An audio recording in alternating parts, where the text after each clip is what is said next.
तो भाई अस्सलाम वालेकुम। हमने लास्ट टाइम कहाँ तक पढ़ लिया था? मैं थोड़ा सा पहले इस पे बात कर लेता हूँ। हमने एक टॉपिक स्टार्ट किया हुआ था, accuracy, precision, errors and uncertainties. और लास्ट क्लास में मैं आपसे एक्यूरेसी और प्रिसिशन पे बात कर चुका था। एक्यूरेसी का मतलब था कि आपकी मेजर्ड वैल्यू आपकी ट्रू वैल्यू से कितना क्लोज है, ये आपको एक्यूरेसी के बारे में बताता है। जबकि आपकी मेजर्ड वैल्यूज आपस में कितना क्लोज है, this tells you about precision, right? तो एक्यूरेसी क्या है? How close your measured value is to the true value, and precision is how close the measured values are to each other. Precision का पता हमें decimal point से भी पता चलता है। एक रीडिंग के अंदर जितने ज्यादा डेसिमल प्लेसेस होंगे, वो रीडिंग उतनी ज्यादा प्रिसाइज होगी। प्रिसिशन और एक्यूरेसी पे हमने ये बेसिक से कुछ ग्राफ्स पढ़े थे, और ग्राफ्स पढ़ने के बाद हमने पिछली क्लास में कुछ एमसीक्यूज भी किए थे। आज हम एक कॉन्सेप्ट पढ़ने जा रहे हैं, the concept of error. Error क्या होता है? एरर की हम सबसे पहले हेडिंग डालेंगे, और एरर की सबसे पहले हम डेफिनेशन लिखेंगे, और डेफिनेशन लिखने के बाद मैं आपको एरर का कॉन्सेप्ट समझाऊंगा। एरर को डिफाइन करते हैं। वन सेकेंड, मैं अपने सारे पेन सही कर लूं पहले। हाँ,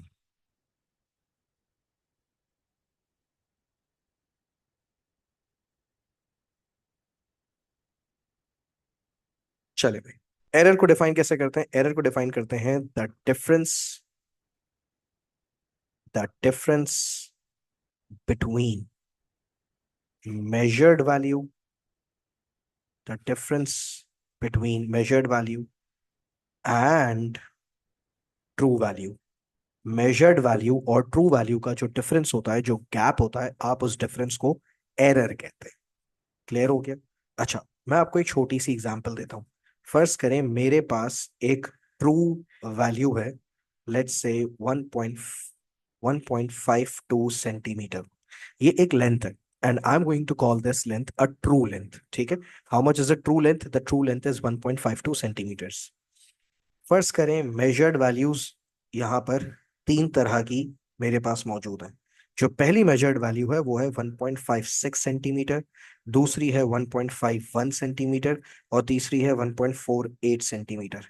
अब आप मुझे बताएं कि इन तीनों वैल्यूज में से कौन सी वैल्यू मोस्ट एक्यूरेट है। एक्यूरेसी के लिए आपको सिर्फ ये देखना होगा कि कौन सी वैल्यू सबसे क्लोज है। एक्यूरेसी हम ऑलरेडी पिछली क्लास में पढ़ चुके हैं, तो ये इतना कोई डिफिकल्ट कॉन्सेप्ट नहीं है। बहुत आसानी से आप ये बात बता सकते हैं कि which value is the most accurate. जाहिर है जिसका गैप सबसे कम है। Yes, correct answer. So this value is the closest to the true value, तो ये वैल्यू कहलाएगी मोस्ट एक्यूरेट। ठीक है? और अगर मैं आपसे पूछ लूं इन तीनों में से लीस्ट एक्यूरेट कौन सी है? लीस्ट एक्यूरेट वैल्यू वो होती है जो ट्रू वैल्यू से सबसे ज्यादा दूर हो। तो जो वैल्यू सबसे ज्यादा दूर है वो कौन सी है? एक्चुअली 1.56 और 1.48, they are equally less accurate. क्योंकि 1.56 का भी 1.42 से 0.04 का गैप है, और 1.48 का भी 1.52 से 0.04 का गैप है। इसका मतलब ये दोनों वैल्यूज इक्वली लेस एक्यूरेट है। अब सवाल ये कि सर एक्यूरेसी आप हमें क्यों पढ़ा रहे हैं? आप तो हमें एरर्स पढ़ा रहे थे। एरर क्या होता है? जरा एरर को समझो। एरर होता है कि आपकी मेजर्ड वैल्यू आपकी ट्रू वैल्यू से कितना, सॉरी, आपकी मेजर्ड वैल्यू का आपकी ट्रू वैल्यू से कितना गैप है। अगर मैं इस वैल्यू का गैप निकालूं तो ये आ रहा है 0.04 सेंटीमीटर का। ठीक है? तो आप बोलेंगे भाई the gap between measured value and true value is 0.04। यहां पर आप बोलेंगे sir the gap is 0.01 centimetre, और यहां पर द गैप इज 0.04 सेंटीमीटर। तो ये जो गैप होता है ना मेजर्ड वैल्यू और ट्रू वैल्यू का, इस गैप को आप एरर कहते हैं। और एक और बात बताऊं आपको, एरर और एक्यूरेसी बिल्कुल एक दूसरे के ऑपोजिट है। आप खुद नोट करें, जहां एरर सबसे ज्यादा है वहां एक्यूरेसी कम है, और जहां एरर सबसे कम है वहां एक्यूरेसी ज्यादा है। सबसे कम एरर कहां पर है आप बताएं? Where do I have the least amount of error? There is the least amount of error. Least error 0.01, और लीस्ट एरर होने की वजह से this value is going to be most accurate. So wherever you have the least amount of error, the value is most accurate. ये बात समझ आ गई? तो एक्यूरेसी का पता चलता है आपको एरर से। जहां एरर कम होगा वहां एक्यूरेसी ज्यादा होगी। इस तरह से आपको ये कॉन्सेप्ट करना था। क्लियर हो गया? चले, तो what is error again? Error को दोबारा डिफाइन करें भाई। Error is the difference between measured value and true value.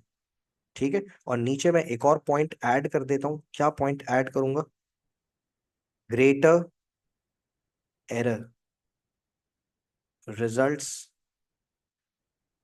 In smaller या पुअरर एक्यूरेसी। एरर जितना ज्यादा होगा, एक्यूरेसी उतनी कम होगी। क्लियर है?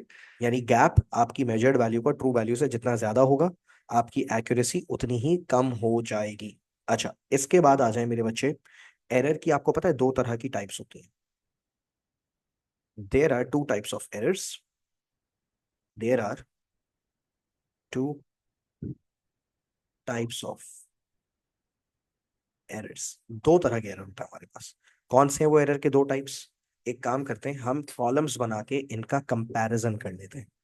एक आप कॉलम बनाएंगे सिस्टमैटिक एरर का, सिस्टमैटिक एरर। और दूसरा कॉलम आप बनाएंगे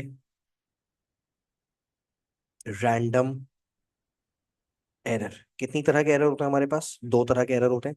एक कहलाता है सिस्टमैटिक एरर और एक कहलाता है रैंडम एरर। क्लियर है? Now what is systematic error and what is random error, हम इनकी डेफिनेशंस भी पढ़ते हैं और इनकी एग्जांपल्स भी समझते हैं।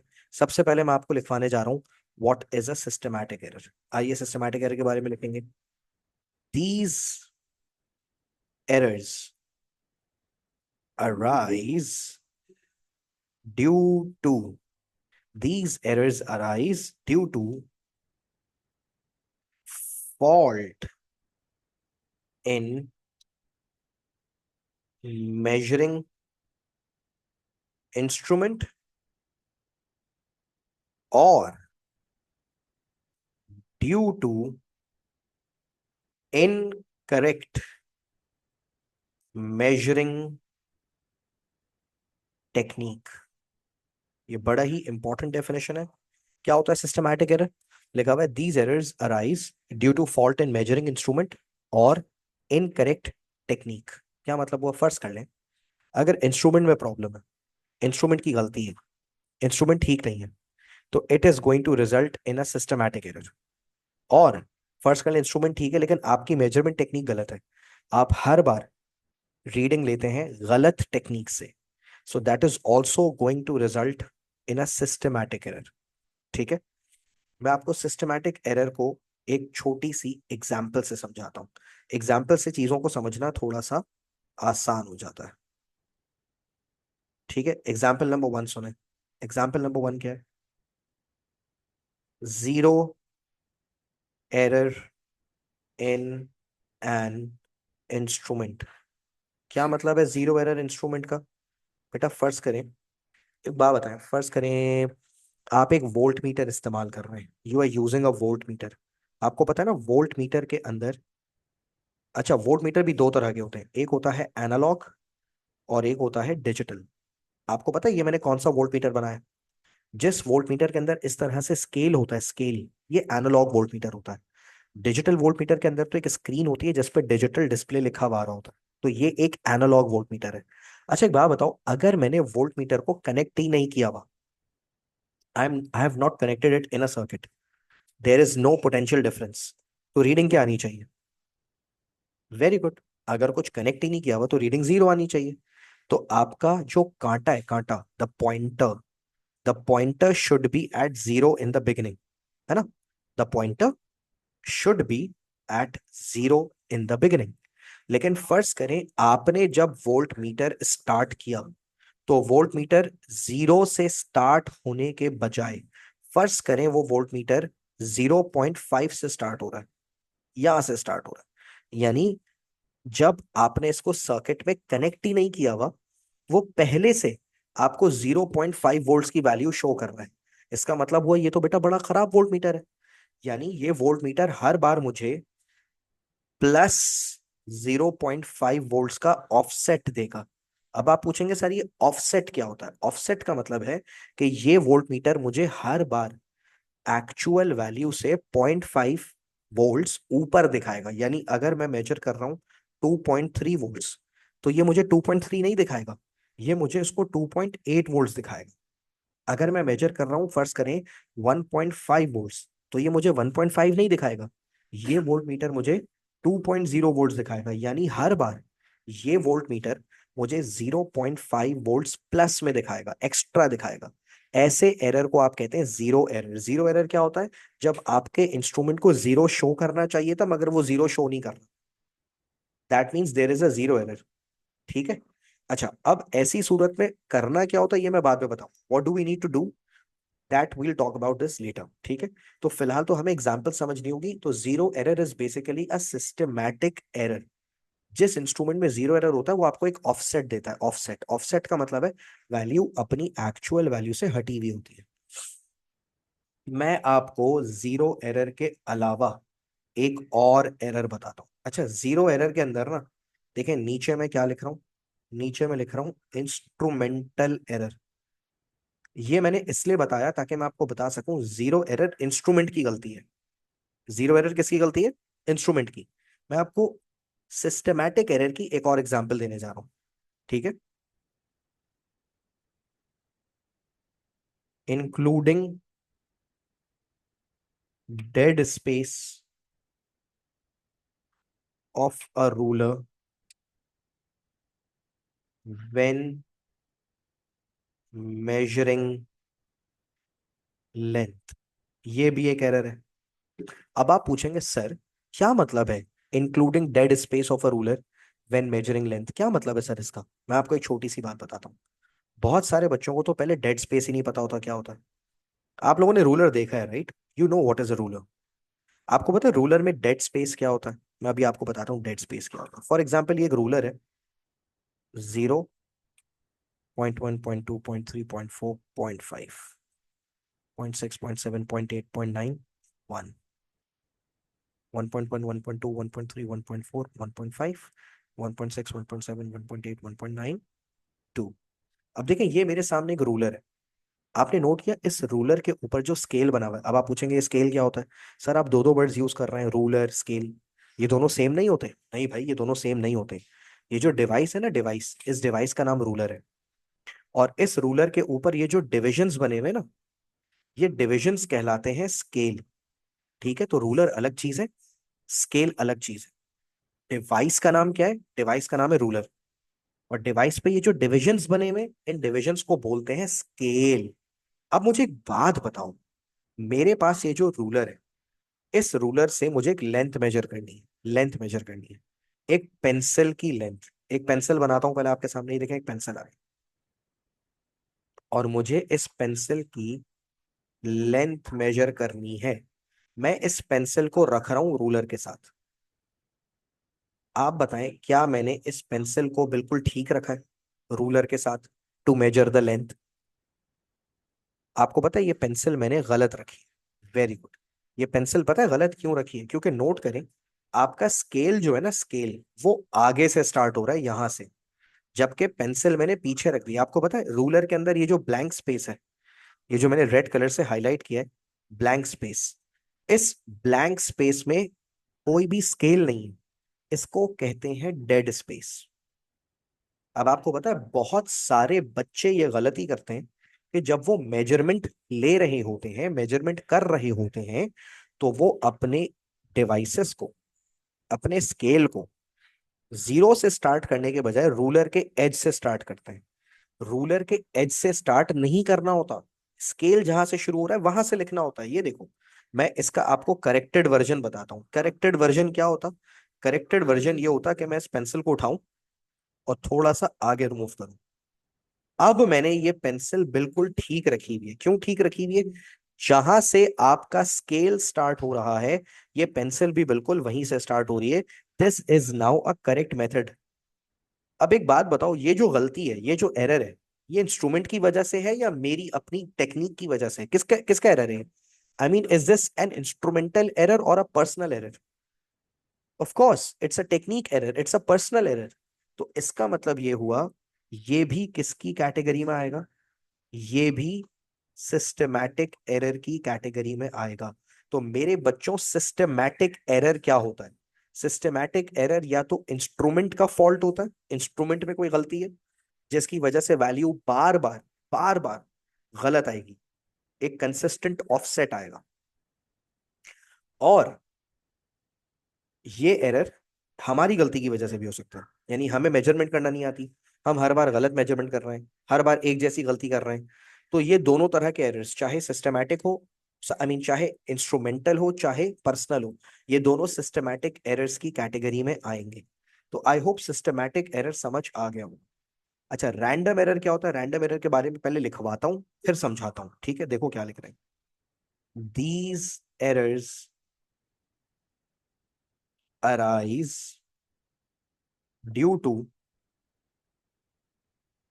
fluctuations in uncontrollable factors. These errors arise due to fluctuations in uncontrollable factors. क्या मतलब हुआ? मैं आपको एक छोटी सी एग्जांपल देता हूं। रैंडम एरर्स ना, ये ऐसे एरर्स होते हैं जो हमारे कंट्रोल में नहीं होते। ये ऐसे एरर्स होते हैं जिन पे हमारा कोई बस ही नहीं होता। मैं आपको एक छोटी सी एग्जांपल देता हूँ। फर्स्ट करें, आप वोल्ट मीटर इस्तेमाल कर रहे हैं, मैंने अभी आपको वोल्ट मीटर की एग्जांपल दी थी ना, तो देखिए मैं वोल्ट मीटर की एग्जांपल देने जा रहा हूँ, देखिएगा। Needle of a volt meter sometimes sometimes stick to the scale। क्या मतलब हुआ? फर्स्ट करें, आप एक वोल्ट मीटर इस्तेमाल कर रहे हैं, कौन सा वाला? जाहिर है मैं एनालॉग वोल्ट मीटर की बात कर रहा हूँ। आपको पता है वोल्ट मीटर के अंदर ये जो नीडल है ना, नीडल कभी कभार फ्रिक्शन की वजह से ये नीडल स्मूथली मूव नहीं हो पाती, और ये कभी कभार क्या हो जाती है, ये स्टक हो जाती है, फंस जाती है। अब देखें क्या लिखा हुआ है, समटाइम्स। समटाइम्स का मतलब है कभी फंसती है, कभी नहीं फंसती। तो इसका मतलब कभी आपकी रीडिंग ठीक आएगी, कभी आपकी रीडिंग ठीक नहीं आएगी। अब ये एक ऐसा मसला है जो आपके कंट्रोल में ही नहीं है। आपने लाख कोशिश कर ली, आपने इस्तेमाल करने से पहले ऐसे वोल्ट मीटर को टैप किया बार बार, ऐसे ठक ठक ठक ठक ठक उसकी स्क्रीन पे ठोका ताकि जो भी डस्ट वगैरह है वो हट जाए, लेकिन कभी स्टक हो रही है, कभी नहीं हो रही। तो इस वजह से आपकी रीडिंग में एरर्स आएंगे। ऐसे एरर्स रैंडम एरर कहलाएंगे। अच्छा, हो सकता है यहाँ पे कोई बच्चा आर्ग्यूमेंट करे कि सर ये तो इंस्ट्रूमेंट का मसला नहीं हुआ, ये जो बार बार कांटा फंस रहा है सर ये तो इंस्ट्रूमेंट का फॉल्ट है। तो आप इसको सिस्टमैटिक एरर में क्यों नहीं डाल रहे? आप इसको सिस्टमैटिक एरर में डाल दें, क्योंकि जो वोल्टमीटर का कांटा फंस रहा है तो ये तो सर इंस्ट्रूमेंट की गलती है। आपने अभी अभी बताया इंस्ट्रूमेंट की गलती को सिस्टमैटिक एरर में डाला जाता है। आप इसको रैंडम एरर में क्यों डाल रहे हैं? मैं आपको बताता हूँ। रैंडम एरर का मतलब यही है कि रीडिंग रैंडम आएगी, उसमें कोई ट्रेंड नहीं होगा। आपको पता है जीरो एरर में ट्रेंड है, वैल्यू हर बार एक जितनी गलत आएगी। जैसे मैंने अभी छोटी सी एग्जांपल दी थी, 0.5 वोल्ट्स वैल्यू ऊपर आ रही थी, यानी जब भी रीड करोगे 0.5 वोल्ट्स का ही ऑफसेट आएगा। इसको कहते हैं consistent offset.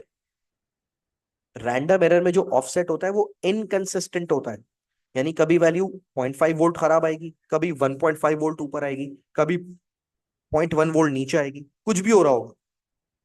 Random random error की सबसे बड़ी पहचान यही है कि इसके अंदर जो ऑफसेट आता है वो रैंडम होता है, इनकंसिस्टेंट होता है, कोई ट्रेंड ही नहीं होता। You can not predict the value. Clear है? इसलिए मैं इसको रैंडम एरर की कैटेगरी में डाल रहा हूं, ऑल्दो ये गलती इंस्ट्रूमेंट की थी। ठीक है, एक और एग्जांपल देता हूं मैं आपको। ये देखें, एग्जाम्पल नंबर 2 लिख रहा हूं। Parallax error due to reading due to reading from different angles. Parallax error due to reading from different angles. क्या होता है भाई पैरालेक्स एरर? मिसाल के तौर पे आपको ये बात पता है ना कि जो आपको रीडिंग मेजर करनी होती है वो बिल्कुल लाइन ऑफ साइट परपेंडिकुलर रखने से होती है। अब फर्ज करें एक बंदा है, वो कभी सामने से मेजर कर रहा है, कभी इधर से मेजर कर रहा है, कभी ऊपर से मेजर कर रहा है, कभी नीचे से मेजर कर रहा है, बार बार एंगल चेंज कर रहा है। बार बार एंगल चेंज करने की वजह से एरर आएगा। अच्छा, अब जब मैं बच्चों को ये वाली एग्जांपल देता हूँ ना, बच्चा बोलता है सर ये तो इनकरेक्ट टेक्निक है, ये तो पर्सनल एरर है। तो सर आपने इसको सिस्टमैटिक एरर की कैटेगरी में क्यों नहीं डाला? आपने तो बताया था कि अगर बंदे की गलती हो तो वो सिस्टमैटिक एरर होता है। देखिए लिखा हुआ है due to incorrect measurement technique. तो आप इसको रैंडम में क्यों डाल रहे हैं? ये तो इनकरेक्ट टेक्निक है, ये तो सिस्टमैटिक होनी चाहिए। बेटा इनकरेक्ट टेक्निक तो है, लेकिन एक बात बताओ, अगर हर बार मैं अलग अलग एंगल से देखूंगा तो वैल्यू में कोई कंसिस्टेंट ऑफसेट आएगा या इनकंसिस्टेंट आएगी वैल्यू? आप बताओ, what will happen to the value? Will the value be consistent और will it be inconsistent? What do you think? The value will be inconsistent. There will be no trend because every time you are measuring from different angles. तो इसको मैं systematic error की category में नहीं डाल सकता, इसको रैंडम में डालना पड़ेगा बिकॉज मेरी वैल्यूज ही रैंडम आएंगी। तो सर इसका मतलब क्या हम ये कंक्लूड कर सकते हैं कि सिस्टमैटिक एरर्स में ट्रेंड होता है और रैंडम एरर्स में ट्रेंड नहीं होता? बिल्कुल कंक्लूड कर सकते हैं, इनफैक्ट करें और लिखें। देखें मैं क्या लिखने जा रहा हूं, मैं क्या लिखूंगा देखें। these errors these errors follow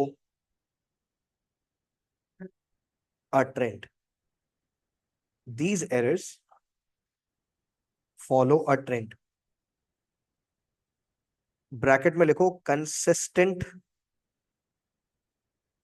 offset. Consistent offset, these errors follow a trend. Consistent offset. और देखो यहां क्या लिखवा रहा हूं, these errors do not follow a trend. These errors do not follow a trend और ब्रैकेट में लिखो इनकंसिस्टेंट ऑफसेट। क्लियर हो गया? तो इसका मतलब ये हुआ। अच्छा, यहां पर एक और सवाल आया, if the reading is seen from one wrong angle and the answer is consistently wrong, will it be a systematic error? Yes, it will be following a trend. Yes, it will be a systematic error because every time you are looking through one wrong angle, so there will be a consistent offset in all the values. For example, you are reading all the values plus 2 centimeters, यानी तुम हर value को 2 centimetre ज्यादा देख रहे हो। 14 को 16 देख रहे हो, 20 को 22 देख रहे हो, 30 को 32 देख रहे हो, 35 को 37 देख रहे हो। If every reading has a consistent offset, it is going to be counted as a systematic error. So parallax error can also be a systematic error if it is following a consistent offset. If there is inconsistent offset, it will be a random error. Clear हो गया? अच्छा जी, अब sir क्या हमारे पास इसका कोई हल है और इन एरर्स से हमारी रीडिंग्स पे क्या फर्क पड़ता है? ये सुनो। These errors, पहले सिस्टमैटिक के बारे में बता रहा हूं। These errors affect the accuracy of readings by equal amount। वही कंसिस्टेंट ऑफसेट वाली बात। इन एरर्स की वजह से क्या होगा? आपकी एक्यूरेसी खराब हो जाएगी by equal amount. By equal amount का मतलब है, मिसाल के तौर पे हम आप हर वैल्यू को 2 सेंटीमीटर ज्यादा पढ़ रहे हो, यानी कंसिस्टेंसी, कंसिस्टेंट ऑफसेट। मतलब आप 14 को 16 देख रहे हो, 25 को 27 देख रहे हो, 32 को 34 देख रहे हो, हर रीडिंग को आप 2 सेंटीमीटर ज्यादा देख रहे हो, तो आपकी एक्यूरेसी खराब तो हुई, but but but by an equal amount. ठीक है? तो यहां पे लिखूंगा these errors affect the accuracy, बल्कि यहां यूं मत लिखो, तुम लिखो these errors affect the precision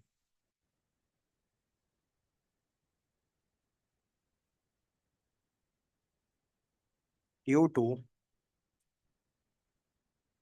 unpredictable unpredictable readings. These errors affect the precision due to unpredictable readings। क्या मतलब है sir? why are we saying these errors affect the precision. एक बात बताओ, मेरी रीडिंग फर्स्ट करो आ रही थी 1.2, 1.1, 1.3, 1.1, 5.6, 1.2। अब तुम नोट करो, मेरा अच्छा खासा एक प्रिसिशन चल रही थी, अच्छा खासा एक ट्रेंड चल रहा था, वैल्यूज करीब करीब आ रही थी, अचानक बीच में एक एनोमली आ गई, एक बिल्कुल ही बेहुदा सा एरर आ गया जो कि मैंने प्रिडिक्ट नहीं किया था। अब वो किसी भी वजह से आ सकता, कोई ऐसी गलती जो कि मैंने प्रिडिक्ट नहीं की थी। So this is a random error, और रैंडम एरर्स की वजह से मेरी रीडिंग्स बहुत दूर दूर हो जाती हैं, और रीडिंग्स के दूर होने का मतलब यही है कि रीडिंग्स की प्रिसिशन खराब होगी। अच्छा, जब मैं बच्चों को बताता हूँ ना कि बेटा रैंडम एरर से प्रिसिशन खराब हो जाती है, तो बच्चे पता है क्या सोचते हैं? बच्चे सोचते हैं सर रैंडम एरर्स एक्यूरेसी को खराब नहीं करते होंगे, रैंडम एरर्स प्रिसिशन को खराब करते होंगे। बेटा रैंडम एरर है तो एरर तो एक्यूरेसी को खराब करेगा ना। एरर का मतलब ही क्या है? रीडिंग एक्यूरेट नहीं है। तो रैंडम एरर एक्यूरेसी को अफेक्ट करता है, मगर उसका जो मेजर इंपैक्ट होता है ना, मेजर इंपैक्ट, वो प्रिसिशन पे होता है। बात समझ आ रही है?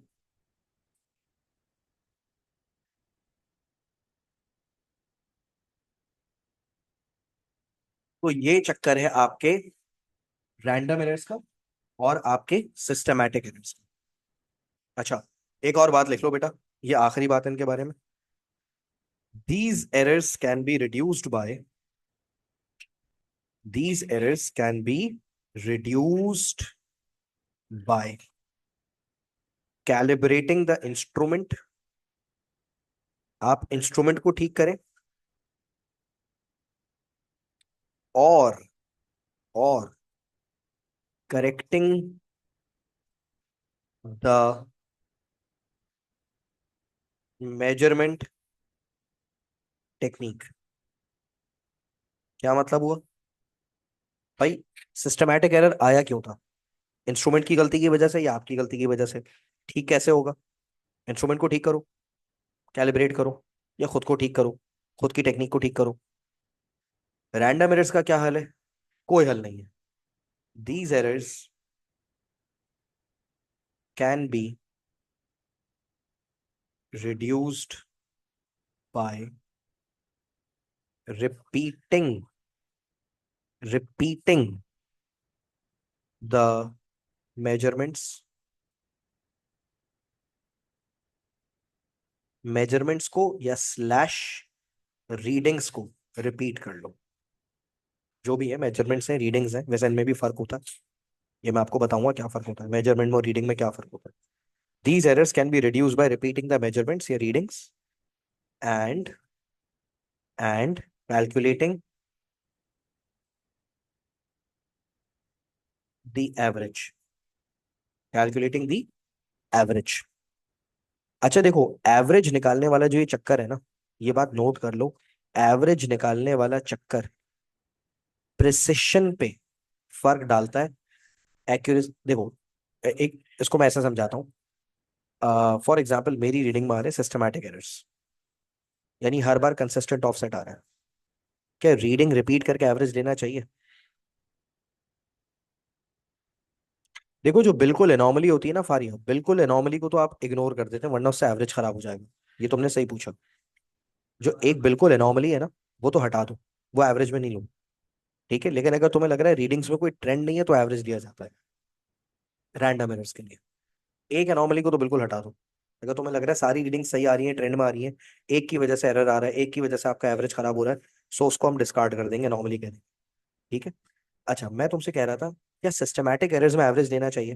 मिसाल के तौर पे मेरे इंस्ट्रूमेंट का 0 एरर है, should I take average? Should I repeat the readings and average the value? देखो, सिस्टमैटिक एरर है, 0 एरर है। 0 एरर का मतलब है, फर्ज करो हर वैल्यू 5 ग्राम ऊपर आ रही है, तो अगर मैं बार बार रिपीट करूंगा तो मेरी हर रीडिंग 5 ग्राम ऊपर आएगी और एवरेज भी 5 ग्राम ऊपर आएगा। तो उसका मतलब जब सिस्टमैटिक एरर्स होते हैं, एवरेज लेने का फायदा नहीं। सिस्टमैटिक एरर्स में एवरेज लेने का फायदा नहीं है, और अगर आपने एवरेज लिया तो एक्यूरेसी में कोई फर्क नहीं पड़ेगा। समझ आ रही है बात?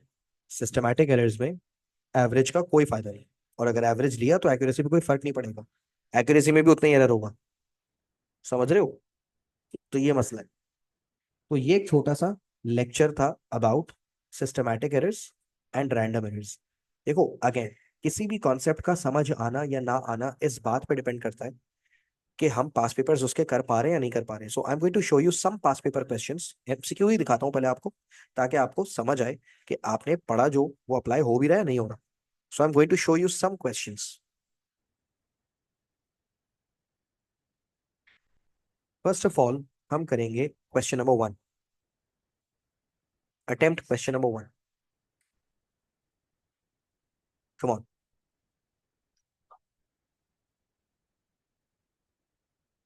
Attempt question number 1।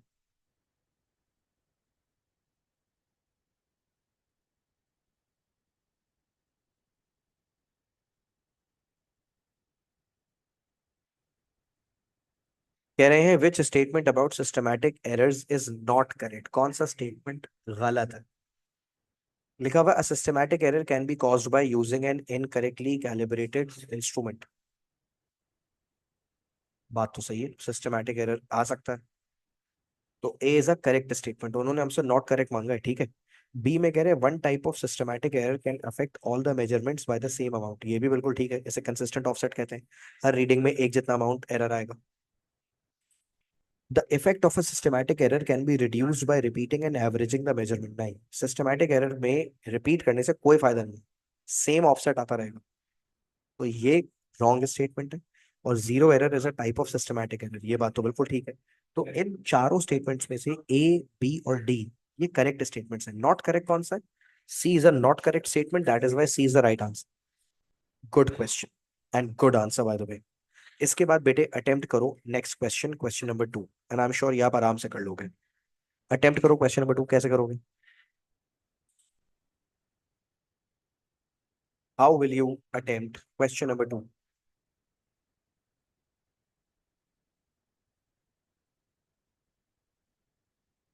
लिखा हुआ है four possible sources of error in a series of measurements are listed. चार एरर्स दिए मैं आपको, 1 2 3 4।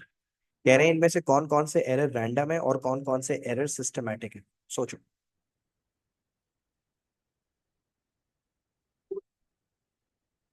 सबसे पहले वन पढ़ते हैं। वन में लिखा हुआ है an analogue meter whose scale is read from different angles. देखो डिफरेंट एंगल्स आ गए। डिफरेंट एंगल्स का मतलब यही है कि कोई कंसिस्टेंट ऑफसेट नहीं होगा, इनकंसिस्टेंट रैंडम होगा बिल्कुल। तो बेटा ये तो हो गया पहला वाला रैंडम एरर। दूसरे वाले में लिखा हुआ है a meter which always measures 5% too high. इसका मतलब ये हुआ कि बेटा हर बार मेरी रीडिंग 5% ज्यादा आ रही है, तो ये तो ट्रेंड है, ट्रेंड का मतलब सिस्टमैटिक एरर। तीसरे में लिखा है a meter with a needle that is not frictionless and sometimes sticks slightly. कभी कभार नीडल चिपक जाती है, मतलब अगेन रैंडम है। और चौथे में लिखा हुआ है a meter with a zero error. अगर जीरो एरर है तो कंसिस्टेंट आएगा हर बार, यानी सिस्टमैटिक है। तो इसका मतलब 1 और 3 रैंडम है, 2 और 4 सिस्टमैटिक है। So the right answer is B. Very good, correct answer. Proud of you. इसके बाद आ जाओ जल्दी से क्वेश्चन नंबर, अभी ये मुश्किल वाले नहीं करेंगे, पहले आसान वाले। ओके, क्वेश्चन नंबर 6 पे आओ।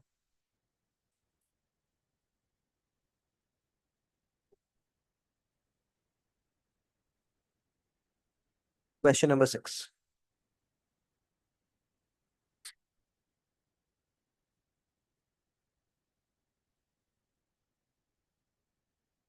लिखा हुआ है what could reduce systematic errors.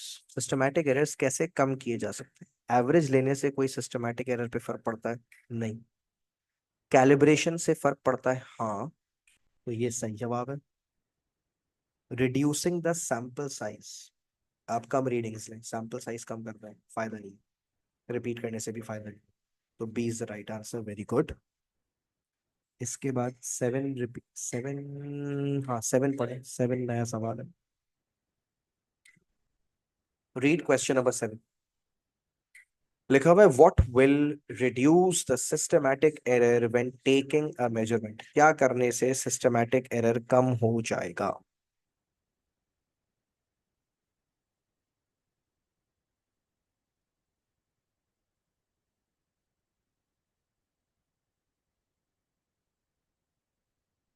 Adjusting the needle on a voltmeter so that it reads zero when there is no PD। हाँ बात तो सही है। अगर आपका वोल्ट मीटर जीरो नहीं दिखा रहा तो आप उसको एडजस्ट करें, ताकि जब कोई पोटेंशियल डिफरेंस नहीं है वो जीरो दिखाए। तो ये तो बिल्कुल ठीक है, ये तो कैलिब्रेशन वाला सवाल है। बी में कह रहे हैं measure the diameter of a wire at different points. देखो ये वही एवरेज वाला मसला, और एवरेज वाला काम जो है ना बेटा, तो रैंडम एरर में फायदा होता है, उसका सिस्टमैटिक एरर में कोई फायदा नहीं है। Reducing the parallax effect by using a marker and a mirror when measuring the amplitude of oscillations of a pendulum. Parallax effect को आप रिड्यूस कर रहे हैं। पैरेलक्स इफेक्ट का मतलब ये है कि आप डिफरेंट एंगल्स यूज कर रहे थे, और आप, मतलब देखो आप मार्कर लगा रहे हो, फिड्यूशियल मार्कर लगा रहे हो, उसका मतलब यही है कि आप डिफरेंट एरर्स, डिफरेंट मेजरमेंट्स ले रहे थे। और जब डिफरेंट मेजरमेंट्स को आप रिड्यूस करने की कोशिश कर रहे हो, मतलब आप पैरेलक्स रैंडम एरर को रिड्यूस करने की कोशिश कर रहे हो। टाइमिंग 20 ऑसिलेशंस, वही वाली चीज, ये तो ह्यूमन रिएक्शन टाइम एरर है, ये भी रैंडम होता है बेटा। तो अगेन ए इसका सही जवाब था।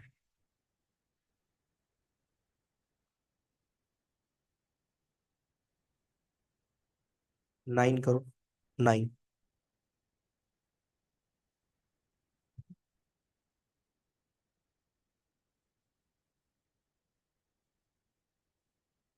ये बिल्कुल उसी तरह का सवाल है, ये तो सिमिलर क्वेश्चन रिपीट हो गया। वही कह रहे हैं, in which case is the student reducing the systematic error. इन चारों में से सिस्टमैटिक एरर रिड्यूस करने का कौन सा मेथड है? ए। 10 ट्राई करो, 10। 10 इज अ गुड वन। लिखा हुआ है measurements are subject to systematic error and random error, which measurements have high accuracy and low precision.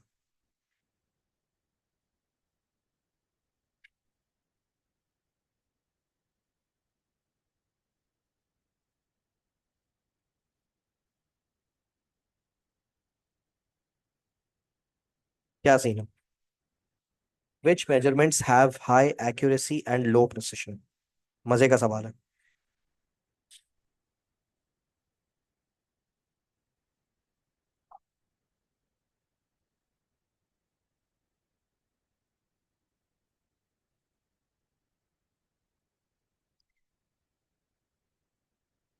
देखो हाई एक्यूरेसी ना, एक्यूरेसी ज्यादा है, यानी आपकी रीडिंग्स ट्रू वैल्यू के करीब है।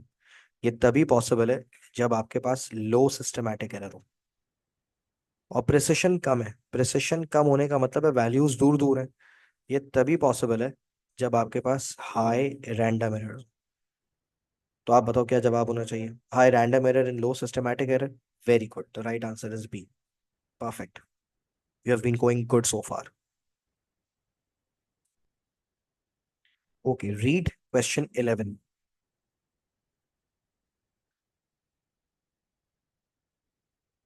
11 रीड करो।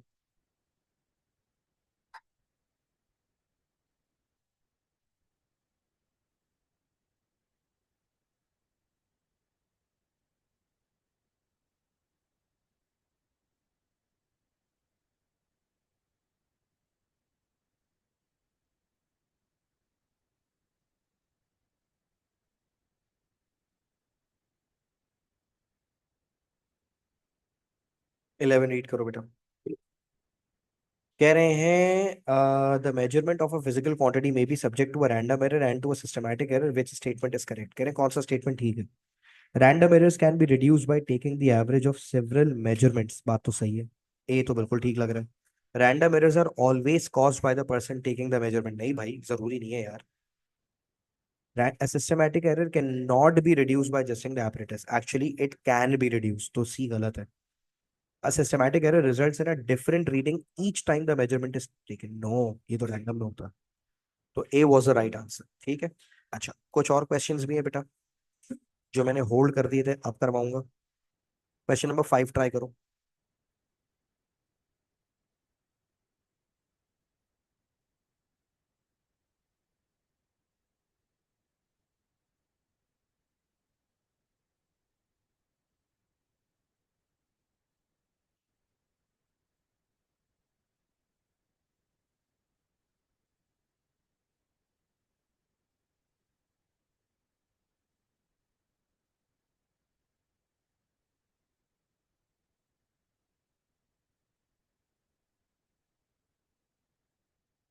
आपसे पूछा गया है कि what is the best description of errors in the reading. अच्छा अब मुझे एक बात बताओ, तुमने ग्राफ बनाने की कोशिश की है ऑफ करंट अगेंस्ट वोल्टेज, और तुमने dot dot dot dot dot dot लगाए हुए, कह रहे हैं बताइए यहाँ पे सिस्टमैटिक एरर है, रैंडम एरर है, कोई सा भी नहीं है, या दोनों? अच्छा मुझे एक बात बताओ, ये छोटा सा कॉन्सेप्ट तुम लोगों ने ओ लेवल्स में भी पढ़ा है, मैं याद दिलाता हूँ, सुनो। ओ मेरी पेंसिल का चार्ज खत्म हो गया, 1 मिनट बेटा।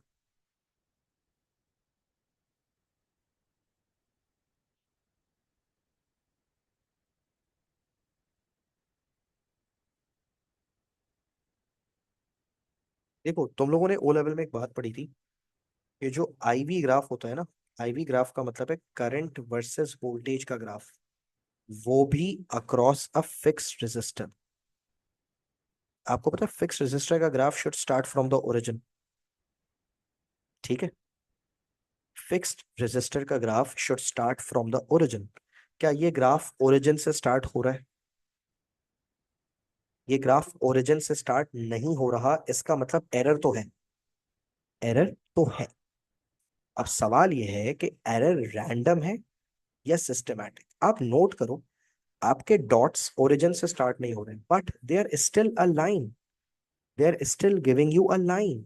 लाइन का मतलब ये हुआ कि रेजिस्टेंस कांस्टेंट तो है, तो बेटा यहाँ पे ट्रेंड फॉलो हो रहा है। This means this is a systematic error. यहाँ पे रैंडम एरर नहीं है। अगर रैंडम एरर होता तो आपका रीडिंग्स में कोई ट्रेंड नहीं होता, कोई कंसिस्टेंट ऑफसेट नहीं होता, रीडिंग्स इधर उधर आ रही होती और आपको लाइन ऑफ बेस्ट फिट बनानी पड़ती। यहाँ पे जो डिस्टेंस बिटवीन द डॉट्स आप नोट कर रहे हो ना, शायद आप ये नोटिस कर रहे हो कि सर देखिए ये दोनों डॉट्स करीब हैं, ये दोनों दूर हैं, फिर ये दोनों करीब हैं, फिर ये करीब हैं, फिर ये दूर हैं, फिर ये और दूर हैं, ठीक है? ये तो बेटा एक्चुअली आप जितना दूर दूर वोल्टेज लोगे करंट उतना दूर दूर मिलेगा। ये तो आप वोल्टेज रेगुलर इंटरवल्स पे नहीं देख रहे ना बेटा। अगर आप रेगुलर इंटरवल्स पे देख रहे होते तो ये डॉट्स दूर दूर ना होते। समझ रहे हो? यहाँ पे अगर ये रैंडम एरर्स होते तो आपके डॉट्स स्कैटर्ड आ रहे होते और आपको लाइन ऑफ बेस्ट फिट बनानी पड़ती। यहाँ तो लाइन ऑफ बेस्ट फिट का चक्कर ही नहीं है, यहाँ तो एक ट्रेंड फॉलो हो रहा है। हाँ, लेकिन सिस्टमैटिक का मुझे कैसे पता चला? क्योंकि ये रीडिंग बेटा कंसिस्टेंट ऑफसेट दे रही है, ओरिजिन से स्टार्ट नहीं हो रही। रैंडम में तो बेटा अजीब ही चल रहा होता, स्कैटर्ड डॉट्स आ रहे होते हैं। समझ आ रही है बात? एक और सवाल दिखाता हूँ मैं आपको। देखो, एक डॉट फिर स्कैटर्ड होता नहीं रहा अपना फारिया, फिर 3 4 डॉट्स स्कैटर्ड होते हैं। इस तरह का क्वेश्चन वो देंगे नहीं जिसमें इतनी एम्बिग्विटी हो। क्वेश्चन नंबर 4 ट्राई करो, ये बड़े मजे का सवाल है।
जी बेटा। अच्छा अब आइए इस सवाल को जरा पढ़ते हैं। इस सवाल में लिखा हुआ क्या है? आपसे कह रहे हैं a measurement is taken correctly but with ruler at a significantly higher temperature, than that at which the ruler was calibrated. The higher temperature causes the ruler to expand. Oh, एक रूलर है, ruler पे divisions बने हैं, लेकिन अगर ruler गर्म हो गया तो रूलर एक्सपैंड हो जाएगा। एक्सपैंड होने का मतलब है जो उस पे डिविजन्स बने हुए हैं वो दूर दूर हो जाएंगे, है ना। अब कह रहे हैं उससे आपने एक रीडिंग ले ली। पहले तो मुझे एक बात बताओ, अगर तुम्हारे रूलर के अब डिविजन्स दूर हो गए, द डिविजन्स आर नाउ फार, अब तुम जब भी रीडिंग लोगे, 1 लो 10 लो, तुम्हें पता है कि तुम्हारी रीडिंग्स में ऑफसेट आ गया, वो भी कंसिस्टेंट। तो एक बात तो तय है कि ये सिस्टमैटिक एरर है। रूलर में ऑफसेट आ गया ना यार, रीडिंग्स दूर दूर हो गई, सॉरी डिविजन्स दूर दूर हो गए, डिविजन्स दूर दूर होने की वजह से एरर आ गया। तो ये एरर सिस्टमैटिक है क्योंकि यहाँ पे कंसिस्टेंट ऑफसेट है। अब सवाल ये है कि अगर सिस्टमैटिक एरर है तो जवाब या सी होना चाहिए या डी। सी में लिखा हुआ है the measurements can be made more accurate by taking average of several repeated measurements. और डी में लिखा हुआ है the measurements can be made more precise by, okay. एक मिनट रुक जाओ। अभी थोड़ी देर पहले मैंने बताया था सिस्टमैटिक एरर में अगर आप एवरेज लोगे, एक्यूरेसी पे कोई फर्क पड़ेगा? सिस्टमैटिक एरर में एवरेज लोगे, हर बार एवरेज लेने पे, हर बार रिपीटिंग करने पे रीडिंग की, ऑफसेट तो उतना ही रहेगा ना। तो एवरेज लेने से एक्यूरेसी पे कोई फर्क नहीं पड़ेगा, एक्यूरेसी खराब ही रहेगी। हाँ, प्रिसिशन शायद बेहतर हो जाए। तो इस सवाल का जो सबसे लॉजिकल आंसर है वो कौन सा है बेटा? वो डी है।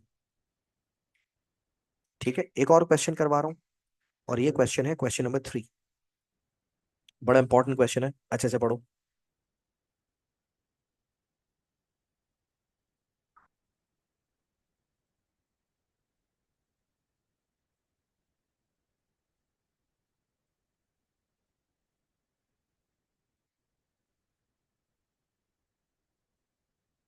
क्वेश्चन नंबर 3,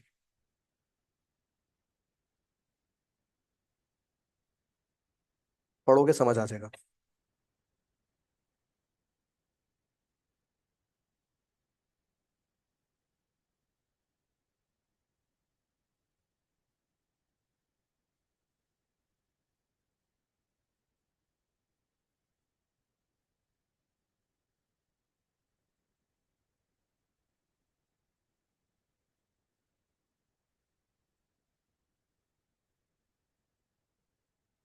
लिखा हुआ है after measuring the width of a shelf to be 305 mm, it is found that the graduations on the ruler used are 1% further apart than they should be.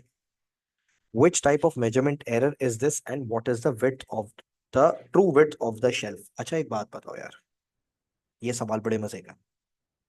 तुमने एक रूलर इस्तेमाल किया है, इस रूलर में एक प्रॉब्लम है। जो एक्चुअल रूलर है ना, एक्चुअल रूलर,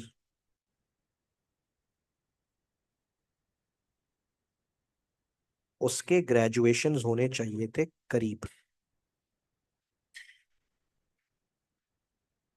तुमने जो रूलर इस्तेमाल कर लिया है ना, उसके जो ये जो ग्रेजुएशंस है, ये दूर दूर है। दूर दूर का मतलब,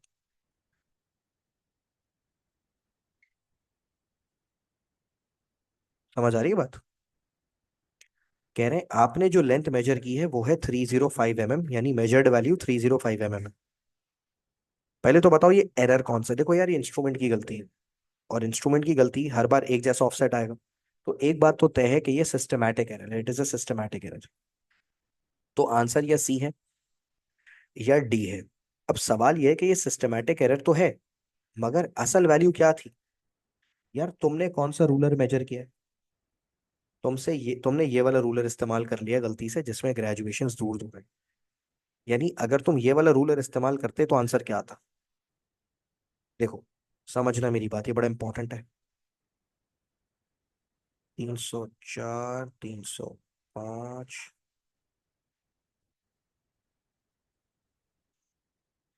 ये देखो, 305, 304, 303, 302, 308, 307, 306, 305, 304, 303। बताना क्या चाह रहा हूँ जरा समझो। देखो, जब जब करीब करीब होती है ना रीडिंग्स, करीब करीब होती है, आप ज्यादा वैल्यू मेजर कर पाते हो। जब दूर दूर होती है, आप कम वैल्यू मेजर कर पाते हो। आपने जो मेजरमेंट की है वो दूर दूर वाली रीडिंग्स वाले रूलर से की है, मतलब आपने कम वैल्यू मेजर कर ली है। जो असल वैल्यूज होंगी वो क्या होगी, वो होगी 308। बात समझ नहीं आई मेरे ख्याल से, सुनो, रिलैक्स करो। तुमने जो रूलर इस्तेमाल किया पहले बताओ, उसमें डिविजन्स करीब है या दूर है? जाहिर है डिविजन्स दूर है। अब डिविजन्स दूर होने की वजह से तुम ज्यादा वैल्यूज मेजर कर लोगी या कम? देखो जब डिविजन्स दूर दूर होते हैं ना, you get to measure less values, और जब डिविजन्स करीब करीब होते हैं, यू गेट टू मेजर वो, एक्सक्यूज मी।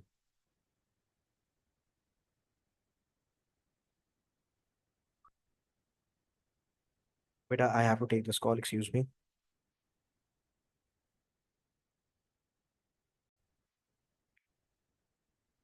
अच्छा भाई, तो सिलसिला ऐसा है कि हम बात कर रहे थे हमारे रूलर के बारे में। देखो मेरे रूलर में वैल्यूज दूर दूर लगी हुई है। जब वैल्यूज दूर दूर होती है ना, you tend to have less values. जब वैल्यूज करीब करीब होंगी, आप ज्यादा मेजर कर पाओगे। समझ रहे हो? यानी 308 था, आपने दूर दूर होने की वजह से उसको 305 मेजर कर लिया। क्लियर हो गया? मैं एक काम करता हूँ, मैं आपको बना के दिखाता हूँ दोबारा। अच्छा देखो,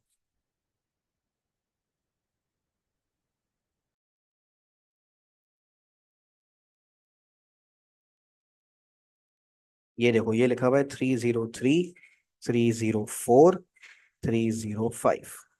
ठीक है, ये लिखा हुआ है। अब मैं करीब करीब बनाने जा रहा हूँ। ठीक है, ये वैल्यूज दूर दूर है ना, मैं करीब करीब बनाने जा रहा हूँ।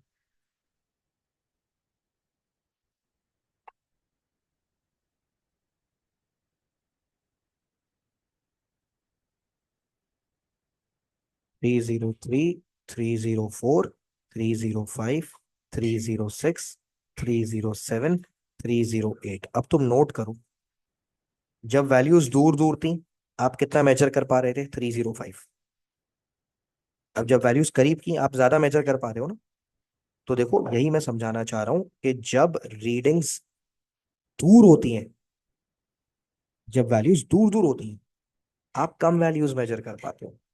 जब वैल्यूज करीब करीब होंगी, आप ज्यादा बना पाओगे। है ना? देखो वो होता है ना, जैसे मिसाल के तौर पे मैं एक आंसर लिख रहा हूँ, और आंसर में ना वर्ड्स के दरमियान गैप ज्यादा रख रहा हूँ। तो जब मैं वर्ड्स के दरमियान गैप ज्यादा रखूंगा ना, मैं कम वर्ड्स लिख पाऊंगा।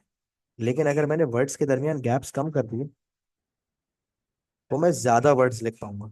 समझ आ रही है बात? ये लॉजिक है। इसी वजह से जो ट्रू वैल्यू है वो 308 होनी चाहिए, ज्यादा होनी चाहिए। क्लियर हो गया? अच्छा, ये आज हमारा ये वाला टॉपिक कंप्लीट हो गया। जो नेक्स्ट क्लास में स्टार्ट करवाऊंगा इंशाल्लाह मंडे को। अच्छा, हमें हमें एक क्लास करनी है, वो क्लास में आपको बताऊंगा हम कैसे करेंगे। ठीक है? ओ लेवल वाले बच्चों, मेरी ए लेवल्स की क्लास चल रही थी। बस हम अभी क्लास 2 मिनट में रीस्टार्ट करेंगे। तुम लोग जो लीव करके दोबारा ज्वाइन कर लो। ठीक है फारिया? मैं तुमसे इंशाल्लाह फिर नेक्स्ट क्लास में बात करता हूँ आपसे। अल्लाह हाफ़िज़। Okay sir. सर एक क्वेश्चन है, हमारे टीचर ने वो फिजिकल क्वांटिटीज लिखवाए थे, तो फिर उसमें करंट को उन्होंने लिखा है एज अ स्केलर क्वांटिटी, तो उसका डायरेक्शन नहीं होता तो वेक्टर में आना चाहिए। कलर्स, करंट स्केलर है, बिल्कुल ठीक है। करंट की डायरेक्शन खुद की कोई डायरेक्शन नहीं होती, जिस तरफ तार होगी करंट वहां चला जाएगा। Current does not have a direction of its own, वो कंडक्टर पे डिपेंड करता है। All right sir. चलो, thank thank you you, so अल्लाह मच। हाफ़िज़। हाफिज। बच्चों, ओ लेवल वालों सुनो, मैं क्लास ऑफ कर रहा हूँ।